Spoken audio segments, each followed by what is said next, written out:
Hello, എല്ലാവർക്കും നമ്മുടെ പുതിയൊരു വീഡിയോയിലേക്ക് സ്വാഗതം.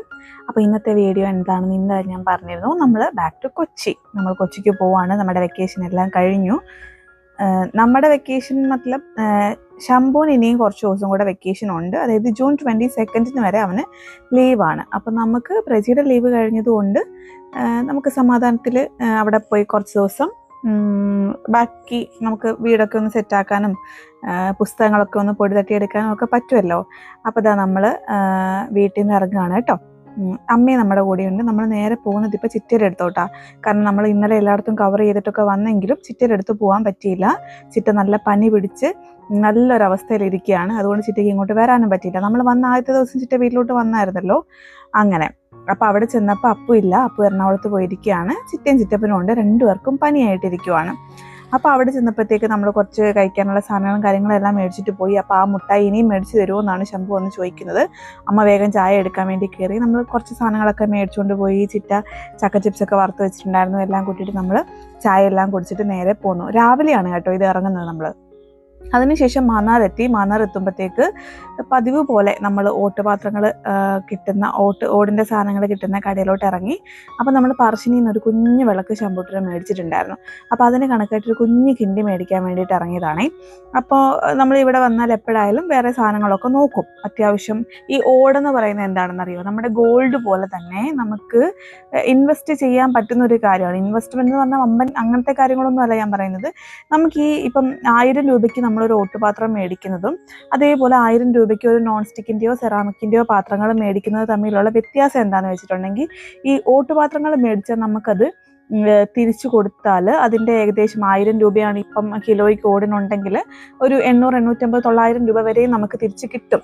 പക്ഷേ നമ്മൾ സെറാമിക്കിൻ്റെ പാത്രമൊക്കെ മേടിച്ചാലോ അല്ലെങ്കിൽ നമ്മൾ കുക്കറോ അല്ലെങ്കിൽ നമ്മൾ അങ്ങനത്തെ സാധനങ്ങളൊക്കെ മേടിച്ചിട്ടുണ്ടെങ്കിൽ ഒരിക്കലും തിരിച്ചു കൊടുത്താൽ അതിൻ്റെ ഒരു ഹാഫ് റേറ്റ് പോലും അല്ലെങ്കിൽ നമ്മൾ തിരിച്ചു കൊടുക്കാൻ നിൽക്കത്തില്ല. സെറാമിക്കൊക്കെ ആണെങ്കിൽ പൊട്ടിപ്പോവും. സ്റ്റീല്, അലുമിനിയം, നോൺ സ്റ്റിക്ക് ഒന്നും എടുക്കത്തുകൂടില്ല. ആക്രിക്കാർ പോലും എടുക്കൂല. അങ്ങനത്തെ സാധനങ്ങളാണ്. നമുക്ക് തൂക്കി കൊടുക്കാനേ ആക്രിക്ക് കൊടുക്കാനേ പറ്റുള്ളൂ. പക്ഷേ ഇതൊക്കെ ആണെങ്കിൽ ഒരു ട്രഡീഷണൽ ഒരു സാധനമാണ്. നമുക്ക് സ്വർണം പോലെ തന്നെ നമുക്ക് കാലാകാലങ്ങളോളം വെക്കാൻ പറ്റുന്ന കാര്യങ്ങളാണ്. അപ്പോൾ എന്ത് ചെറിയ സാധനം ഓടിൻ്റെ ഒരു കൊളുത്ത് തൊട്ട് അങ്ങേയറ്റം എത്ര 100 കിലോ ഉള്ള ഓട്ടുരുളികൾ വരെയും നമുക്ക് കിട്ടും. അപ്പം അതെല്ലാം നമുക്ക് തിരിച്ചു കൊടുക്കാൻ പറ്റുന്ന സാധനങ്ങളാണ്. അതൊക്കെ ഇതാ അവിടെ ഓട് ക്ലീനിങ്ങിൻ്റെ സാധനങ്ങളും എല്ലാം കിട്ടും. അപ്പം ഇവിടെ നമുക്ക് കൈവെള്ളയിൽ ഒതുങ്ങുന്ന വിഗ്രഹങ്ങൾ തൊട്ട് നമ്മളെക്കാൾ വലിപ്പമുള്ള വിഗ്രഹങ്ങൾ വരെ ഉണ്ട് കേട്ടോ. എനിക്കിതൊക്കെ കാണുന്നത് തന്നെ ഒരു സ്ട്രെസ് റിലീഫാണ്. അതേപോലെ ഒരു സന്തോഷമാണ് ഇതിങ്ങനെ നിന്ന് കാണാനും. അതൊരു നല്ലൊരു സാറ്റിസ്ഫാക്ഷൻ ഉള്ളൊരു പരിപാടിയാണ് എനിക്ക്. അപ്പം ഞാൻ ഇങ്ങനെ പ്രജയോട് പറയായിരുന്നു, ഇതുപോലെ വല്ല ഓട്ടുപാത്രത്തിൻ്റെ കടയിൽ നമുക്ക് എന്നെ വല്ല ക്ലീനിങ്ങിനൊക്കെ ആയിട്ട് അങ്ങ് നിർത്തിയാൽ ഞാനിത് തൊട്ടും തലോടിയൊക്കെ അങ്ങ് നിർത്തിക്കോളും എന്ന് പറയുമായിരുന്നു. അത്രയും സാറ്റിസ്ഫാക്ഷൻ തരുന്ന ഒരു പരിപാടിയാണ് എനിക്ക്. ചിലർക്ക് എൻ്റെ ഒരു ഫ്രണ്ട് ഉണ്ട്, അവൾ പറയുമായിരുന്നു, നമ്മൾ ഡ്യൂട്ടി ചെയ്യുന്ന സമയത്ത് തന്നെ അവൾ പറയും, വേണ്ടി എനിക്ക് വല്ല തുണിക്കടയിലും പോയി നിർത്തിയാൽ മതിയായിരുന്നു, അതാണ് നമുക്ക് ഇങ്ങനെ മടക്കി വെച്ചാൽ മതിയല്ലോ, എന്തായാലും നമുക്ക് പൈസ കിട്ടും. അതിപ്പം ജോലി ചെയ്യുന്നതിനനുസരിച്ചുള്ള പൈസ കിട്ടും. നമുക്ക് അത്രയും ഹോസ്പിറ്റൽ ജോലിക്കാകുമ്പോൾ അത്രയും സ്ട്രെസ് ഉണ്ട്, സ്ട്രെയിൻ ഉണ്ട്. ഇതാകുമ്പോൾ സാറ്റിസ്ഫാക്ഷൻ കിട്ടുന്ന ഒരു പരിപാടിയാണല്ലോ എന്ന് ഫണ്ടിന് വേണ്ടി പറയായിരുന്നു കേട്ടോ. അപ്പം ആ ഒരു ഫീൽ എനിക്കിപ്പം മനസ്സിലാവുന്നു. കാരണം ഇതൊരു ഭയങ്കര ഒരു സൂതിങ് ആണ്. നമ്മുടെ പുറകെ നടന്ന ആരും എന്ത് വേണമെന്ന് ചോദിക്കുന്നില്ല. നമുക്കിങ്ങനെ സമാധാനത്തിൽ പോയിട്ട് എല്ലാം കണ്ടു കേട്ട് വരാം. അങ്ങനെ ഞാൻ അവിടെ നിന്ന് ഇറങ്ങി. കഴിഞ്ഞ ലീവിന് വേറൊരു കടയിലാണ്, ഈ ലീവിന് വേറൊരു കടയിലാണ്. അപ്പം നമുക്ക് മാമാത്തുള്ള എല്ലാ കടയും ഏകദേശം നമ്മൾ കവർ ചെയ്യണം.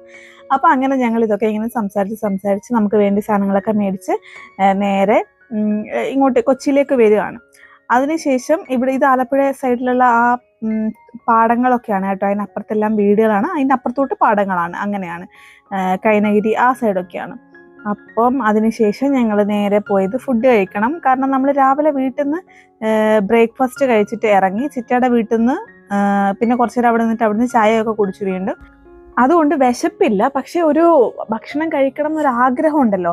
അതായത് കല്യാണം കഴിഞ്ഞ് അതായത് ഒരു 8-9 വർഷം മുമ്പ് കല്യാണം കഴിഞ്ഞിട്ട് നമുക്ക് വിരുന്നിന് വരുമല്ലോ. നമ്മുടെ വീട്ടിലോട്ട് വിരുന്നിന് വരുമ്പം എൻ്റെ ചിറ്റപ്പൻ വിനോദിറ്റപ്പൻ, ഇന്നലെ നമ്മൾ കാണിച്ച ആള്, നമ്മൾ ഫോട്ടോഷൂട്ടിലൊക്കെ ആയിട്ട് ഇവിടെ വന്നപ്പോഴത്തേക്ക് ആ സമയത്ത് ഞങ്ങളും ചിറ്റപ്പനും എല്ലാം കൂടെ ഇവിടുന്ന് ഫുഡ് കഴിച്ചിട്ടുണ്ട്. ആറ്റുതീരം ഇത് ഷാപ്പാണ്.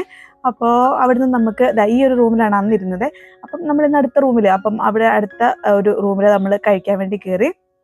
അപ്പോൾ ആറ്റുതീരം എന്ന് പറയുമ്പം നമുക്ക് എല്ലാവർക്കും അറിയാം, ഒത്തിരി ഫേമസ് ആയിട്ടൊരു സ്ഥലമാണ്, അത്രയും തിരക്കുള്ളൊരു സ്ഥലമാണ്. നമുക്കൊരു റൂം തരും, ആ റൂമിൽ നമ്മൾ മാത്രമേ കാണുള്ളൂ. നമുക്ക് സമാധാനത്തിൽ ഇരുന്ന് ഭക്ഷണം വേണ്ടിയവർക്ക് ഫാമിലി ആയിട്ട് കഴിക്കാൻ പറ്റുന്ന ഒരു ഏരിയ ആണ്. കള്ള് വേണമെങ്കിൽ കള്ള്, ഫ്രഷ് ആയിട്ടുള്ള കള്ള് കിട്ടും. അതല്ലാണ്ട് നമുക്ക് മധുരക്കള്ള് കിട്ടും അവിടെ. അതല്ലാണ്ട് നമുക്ക് ഫുഡ് കഴിക്കാൻ നമുക്ക് ഫാമിലി ആയിട്ട് വരാൻ പറ്റുന്ന ഒരു ഏരിയ ആണ്. നല്ല രസമാണ്, സമാധാനപരമായിട്ട് കാറ്റൊക്കെ കൊണ്ട് കഴിച്ച് എത്ര നേരം വേണമെങ്കിലും അവിടെ സ്പെൻഡ് ചെയ്യാം അങ്ങനെ. അപ്പോൾ ശമ്പൂട്ടൻ്റെ ഓരോ കാര്യങ്ങൾ ഇങ്ങനെ സംസാരിക്കുമ്പോൾ ഞങ്ങളിങ്ങനെ പറയുകയാണ്, ഞങ്ങളിവിടെ സെക്കൻഡ് ടൈമാണ് വരുന്നത് ശമ്പൂട്ട. അവനോട് കാര്യങ്ങളൊക്കെ പറയുകയാണ്, അവൻ എന്താ വേണ്ടതെന്നൊക്കെ പറയുകയാണ് അങ്ങനെ. അപ്പം അവൻ ആ കുഞ്ഞു കിണ്ടി മേടിച്ചായിരുന്നു കേട്ടോ. പിന്നെ നമ്മൾ വേറെ സാധനങ്ങൾ മേടിച്ചു, കൂട്ടത്തിൽ ഇതും കൂടെ മേടിച്ചു. അങ്ങനെ അതൊക്കെ ഇങ്ങനെ കുറേ നേരം ഇരുന്ന് സംസാരിച്ച് നമ്മൾ ഓർഡർ കൊടുത്തു. ശംഭുവിന് ഇവിടെ പൊറോട്ട മതി എന്ന് പറഞ്ഞു, കാരണം അവന് വിശക്കുന്നില്ല. പ്രജിക്ക് അപ്പം മതി എന്ന് പറഞ്ഞു. അപ്പം അങ്ങനെ അത് മേടിച്ചു. എനിക്ക് പക്ഷെ ഊണ് വേണമെന്നുണ്ടായിരുന്നേ. എനിക്കിപ്പോഴും ഓർമ്മയുള്ള കാര്യം എന്താണെന്ന് വെച്ചിട്ടുണ്ടെങ്കിൽ, ആ ഒരു ഫോട്ടോഷൂട്ടിൻ്റെ സമയത്ത് ഇവിടെ നമ്മൾ വന്നിട്ട് ഫുഡ് കഴിക്കുന്ന സമയത്ത് എൻ്റെ നാവെല്ലാം പൊട്ടിയിരിക്കുക. നമ്മുടെ മൗത്ത് അൾസർ വന്നിട്ട് നാവും ചുണ്ടും എല്ലാം പൊട്ടിയിരിക്കുക. ഇവിടുന്ന് നമ്മൾ കരിമീനൊക്കെ മേടിച്ചിട്ട് കഴിക്കാൻ പറ്റുന്നില്ല, അത്രയും എരിവായിട്ട് നാവൊക്കെ പൊട്ടിയിരിക്കുന്ന ആ ഒരു ഫീലാണ് എനിക്ക് ഇപ്പോൾ ഈ പ്രാവശ്യം അവിടെ പോയപ്പോഴും ഓർമ്മ വന്നത്. നമ്മുടെ മൗത്ത് അൾസർ വരുള്ളൂ അങ്ങനെ. അപ്പം നമ്മൾ ഇന്ന് ഈ പ്രാവശ്യം നമ്മൾ കുറച്ച് സ്പെഷ്യലൊക്കെ അവിടുന്ന് മേടിച്ച് സമാധാനപരമായിട്ടിരുന്ന് കഴിച്ചു. കാരണം കഴിച്ച പാടെ ശമ്പൂട്ടനെ കൊണ്ട് പോയാൽ ഛർദ്ദിക്കുമെന്നൊരു പേടിയുണ്ട്. അതുകൊണ്ട് നല്ല നാടൻ ഊണ് ഞാൻ കഴിച്ചു. പ്രജി അപ്പവും ബീഫും പ്രോൺസും ഒക്കെ കഴിച്ചു. അപ്പം കറിയായിട്ട് മോരുകറി, സാമ്പാർ, പച്ചമോരും ഒക്കെ ഉണ്ട്. പിന്നെ തൊടുകറികളായിട്ട് സൈഡിൽ ചിക്കൻ പൊരിച്ചതുണ്ട്, നെല്ലിക്ക അച്ചാറുണ്ട്, ചമ്മന്തി ഉണ്ട്, നമ്മുടെ ചൂടയില്ലേ കൊഴുവ പീര വറ്റിച്ചതുണ്ട്, ബീറ്റ്റൂട്ട് ഉപ്പേരിയുണ്ട്, അവിയലുണ്ട്, പച്ചടിയുണ്ട്. നമ്മൾ സൈഡായിട്ട് എന്ത് മേടിക്കുന്നു അതെല്ലാം ഉണ്ട്. അപ്പം ഞാൻ ചോറായതുകൊണ്ട് ശമ്പൂട്ടനെ കുറച്ച് എരിവെല്ലാം മാറ്റിയിട്ട് പ്രോൺസ് അങ്ങനെ കൊടുക്കുവാണേ. അപ്പോൾ അവന് ഭയങ്കര ഇഷ്ടമാണ്, സീ ഫുഡിൽ ഏറ്റവും അവന് ഇഷ്ടമുള്ള സാധനം പ്രോൺസാണ്. അപ്പം ആള് കഴിച്ചോളും. അങ്ങനെ ഞങ്ങൾ സമാധാനമായിട്ട് അവിടെ നിന്ന് കഴിച്ചു കേട്ടോ.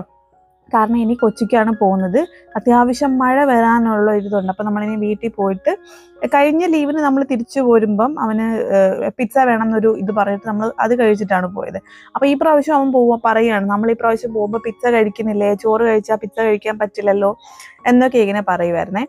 ഞങ്ങൾ പറയുമായിരുന്നു, അപ്പോൾ എല്ലാ പ്രാവശ്യവും ഒരേ ഭക്ഷണം തന്നെ കഴിച്ചാൽ അതൊരു റുട്ടീനായി പോവില്ലേ, പിന്നെ എല്ലാ പ്രാവശ്യം ഈ റൂട്ടീനിൽ പിസ്സ തന്നെ വേണമെന്ന് പറയും, അത് പിന്നെ നമുക്കൊരു ബുദ്ധിമുട്ടാണല്ലോ. കാരണം അങ്ങനെ ശരിയില്ലല്ലോ, നമുക്ക് എല്ലാം കഴിച്ചു പഠിക്കണമല്ലോ. അപ്പം അങ്ങനെ നമ്മൾ ഭക്ഷണമൊക്കെ കഴിച്ചു. എൻ്റെ പപ്പടം അതിൻ്റെ കൂടെ ഉണ്ടായിരുന്നു കേട്ടോ, അത് ആ വഴിക്ക് പൊറോട്ടയുടെ കൂടെ അങ്ങോട്ടേ പോയിട്ടുണ്ട്. പിന്നെ ഫുഡെല്ലാം കഴിച്ച് നമ്മൾ മെല്ലെ ഡ്രൈവ് ചെയ്ത് വന്നു. കാരണം ഒരു റഷും ഇല്ല, ഇനി കുറച്ച് ദിവസം നമ്മൾ റിലാക്സ് ആയിട്ട് ഇരിക്കാൻ വേണ്ടിയിട്ടാണ് പോകുന്നത്. അതുകൊണ്ട് റഷൊന്നുമില്ല, സമാധാനത്തിൽ പോവാം, ലേറ്റായിട്ട് വീട്ടിലെത്തിയാൽ മതി എന്നൊക്കെ പറഞ്ഞ് ഇങ്ങനെ നമ്മൾ കഥയൊക്കെ പറഞ്ഞ് പാട്ടൊക്കെ കേട്ട് സമാധാനത്തിൽ ഇങ്ങനെ പോവുകയാണ്. എനിക്ക് തോന്നുന്നു ശമ്പൂട്ടൻ കുറച്ചും കൂടി മലയാളം പാട്ടുകളും FM ഒക്കെ കേൾക്കുന്നത് തന്നെ കാറിൻ്റെ ഈ ലോങ് ഡ്രൈവിൻ്റെ സമയത്താണ്. ഇല്ലെങ്കിൽ ആള് ഭയങ്കര വേറെ നമ്മുടെ ഇപ്പോഴത്തെ ടൈപ്പ് പാട്ടുകളൊക്കെയാണ് കേട്ടിട്ടുള്ളൂ. നമ്മൾ കാറിൽ കയറുമ്പോഴുള്ള റൂളാണ് പഴയ പാട്ടുകളാണ് ഇടുക. അത് മലയാളം ആവാം, ഹിന്ദി ആവാം, തമിഴാവാം, കന്നഡ ആവാം, ഏതായാലും പഴയ പാട്ടുകളായിരിക്കും കൂടുതലും. പഴയതെന്ന് വെച്ചാൽ ഒരു കുറച്ച് നമുക്ക് ഇങ്ങോട്ട് സുഖമുള്ള പാട്ടുകൾ ഉണ്ടാവില്ലേ, അതൊക്കെയാണ് കേൾക്കുക. എന്നിട്ട് നമ്മളിതാ നേരെ, ഭയങ്കര ട്രാഫിക്കാണ് വൈകുന്നേരം ആകുമ്പോഴത്തേക്ക് ഇവിടെ.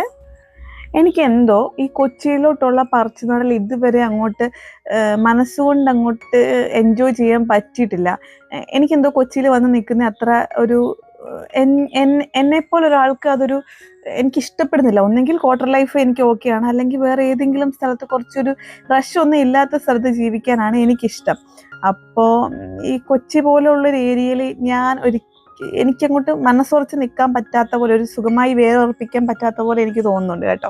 അപ്പോൾ എന്തായാലും നമ്മളിതാ വീട്ടിലെത്തി, ആൻറ്റീൻ്റെ അങ്കിളിനെ കണ്ട് സംസാരിച്ചതിന് ശേഷം റൂമൊക്കെ ഒന്ന് വേഗം വന്ന് വൃത്തിയാക്കുകയാണ്. കാരണം കുറേ ദിവസമായല്ലോ. എല്ലാം ഞാൻ ബെഡും എല്ലാം ക്ലീൻ ആക്കി വന്ന് കുളിച്ച് വന്നപ്പോഴത്തേക്ക് പ്രജി പിസ്സ ഓർഡർ ചെയ്തിട്ടുണ്ടായിരുന്നു, അതെല്ലാം വന്നു. പിന്നെയും ഡിന്നറൊന്നും ഉണ്ടാക്കണ്ടല്ലോ എന്ന് കരുതിയിട്ട്. അപ്പം നമ്മൾ നാളെ എത്താനാണ് ഇരുന്നത്, പക്ഷേ നമുക്കിങ്ങനെ വേറെ ഉണ്ട്, നമ്മൾ നേരത്തെ വന്നതാണ്. അപ്പോൾ വന്നു. ഇനി സമാധാനമായിട്ട് ഇത് കഴിക്കുക, സുഖമായിട്ട് കിടന്നുറങ്ങാം. നാളെ രാവിലെ വേണം, കാരണം ഇനി വീട്ടിൽ ഒരു സാധനം ഇല്ല, ഉപ്പ് തൊട്ട് കർപ്പൂരം വരെ ഇനി നാളെ പോയി മേടിക്കണം.